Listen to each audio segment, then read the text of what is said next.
예수님이 죽으셨습니다. 아무도 예상하지 못하는 시간에 아무도 예상하지 못하는 방식으로 죽으셨습니다. 예수님은 자신의 죽음을 여러 차례 미리 말씀해 주셨습니다. 하지만 제자들을 비롯한 어떤 사람도 예수님의 그 말씀에 귀를 기울이지 않았습니다. 심지어 예수님을 죽이려고 틈만 노리고 있던 유대인들도 이번 명절에는 아무래도 때가 아닌 것 같다 포기를 했습니다. 그럼에도 불구하고 예수님이 바로 그 명절에, 예수님이 말씀하신 바로 그 명절에 십자가에 달려 죽으셨습니다. 불과 단 이틀 만에 벌어진 일입니다. 세상을 뒤집어놓는 큰 사건이 일어나는 것은 우리가 생각하는 것만큼 그렇게 어렵거나 복잡하지 않습니다. 예를 들어 세계 제1차 대전이 있습니다. 이 전쟁은 1914년 7월 말에 시작이 돼서 1918년 11월 11일 독일이 휴전에 합의하면서 끝났죠.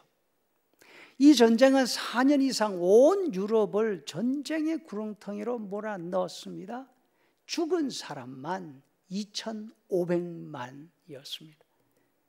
이렇게 엄청난 참상을 낳은 대전이 시작된 것은 세르비아의 수도 사라예보에서 일어난 오스트리아 황태자의 암살 사건, 그거로부터 시작이 되었습니다.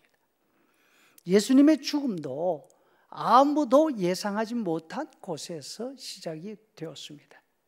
예수님 가장 가까이에 있던 제자인 가룟 유다가 예수님을 배반합니다. 예수님을 죽일 기회만 노리고 있던 유대인들에게 가서 예수님을 잡을 수 있는 위치를 밀고해 주었습니다. 유다가 성전 군병들이 이끌고 와서 예수님을 체포할 때까지 아무도 예상하지 못한 일이었습니다.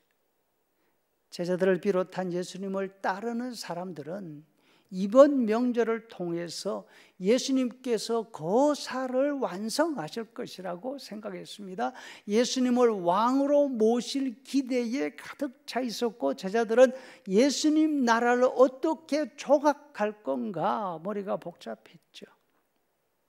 그러나 유다가 이끌고 온 성전 군인들에게 체포되신 예수님은 곧바로 사내들인 앞에서 재판을 받으십니다. 해가 뜨기 전에 로마 총독 재판에서 사형 언도를 받으셨습니다. 아무도 접근할 수 없는 곳, 높은 벽과 굳은 철문으로 막혀있는 두 관정에서 일어난 일이죠. 예수님이 죽으신 후 동굴 무덤에 장사되었습니다. 군인들이 경계를 서고 있습니다. 대제사장과 총독의 관인이 찍혀서 봉쇄되어 있었습니다. 이번에도 아무도 예상하지 못하는 시간에 아무도 예상하지 못하는 방식으로 예수님이 부활하셨습니다.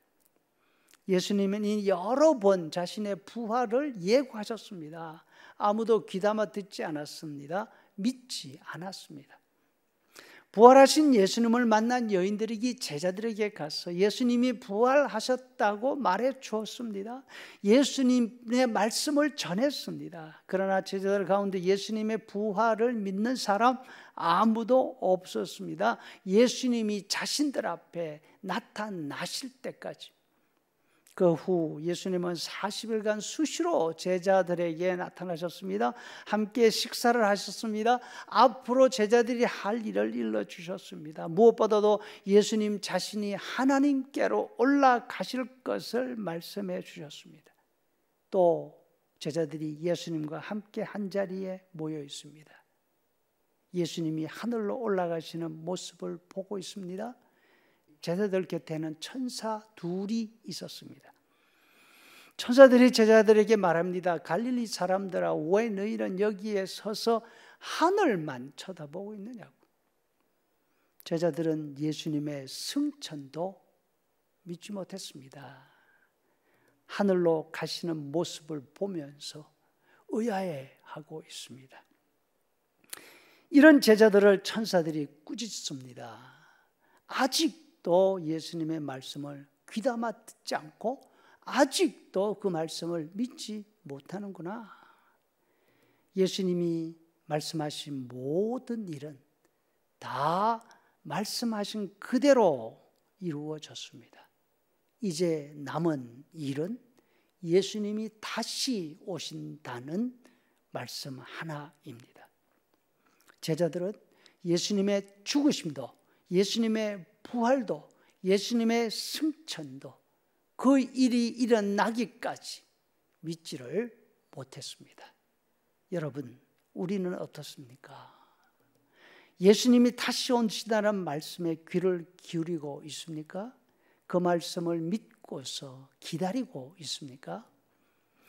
예수님이 하늘로 올라가시는 모습을 보고 있던 저희들에게 천사들이 전해줍니다. 너희 가운데서 하늘로 올려지신 이 예수는 하늘로 가심을 본 그대로 오시리라. 요한은 요한계시록을 예수님의 재림 이야기로 시작합니다. 요한계시록 1장 7절 말씀, 볼지어다 그가 구름을 타고 오시리라, 반드시 그러하리라. 아멘. 그리고 예수님의 재림 이야기로 마칩니다.